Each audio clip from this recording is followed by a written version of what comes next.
Universitas Udayana menggelar rapat Senat terbuka Disnatalis ke-59 yang dilaksanakan secara hybrid dengan lokasi titik utama di Gedung Agro Kompleks Kampus Sudirman Denpasar.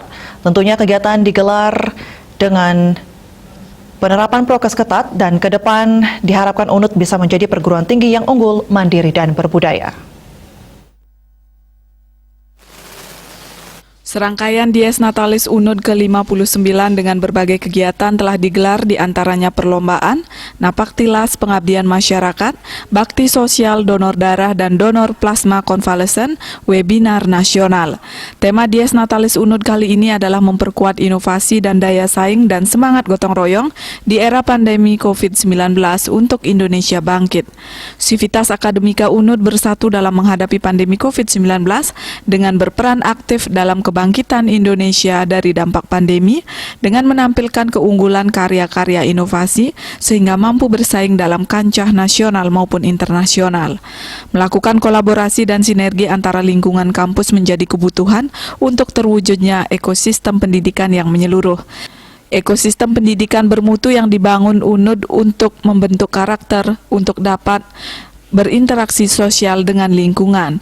Interaksi ekosistem pendidikan Merdeka Belajar Kampus Merdeka yang dikembangkan UNUD berbasis 4 unggulan menjadi dasar utama untuk mewujudkan visi UNUD terwujudnya perguruan tinggi yang unggul, mandiri, dan berbudaya. Harapan kami ke depan yang paling utama itu adalah kehadiran Universitas Udayana di masyarakat, baik di Bali maupun di luar Bali, harus lebih bisa dirasakan. Jadi itu penting, dampaknya apa gitu. Sehingga kegiatan-kegiatan tridharma perguruan tinggi selama ini tidak bersifat normatif, tetapi memberikan dampak bagi masyarakat.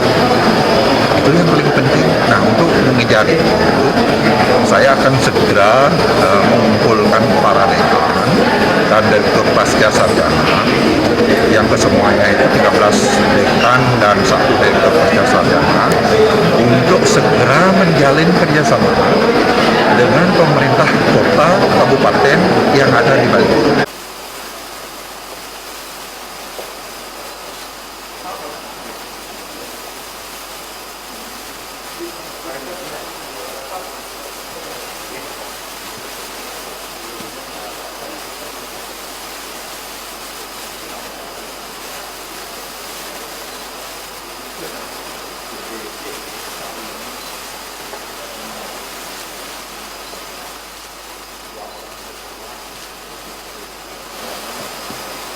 Pada puncak Dies Natalis diserahkan penghargaan berupa Upayana Award dan orasi ilmiah yang menghadirkan Menko Polhukam RI Prof. Mahfud MD sebagai narasumber. Putu Ratna, Bali TV.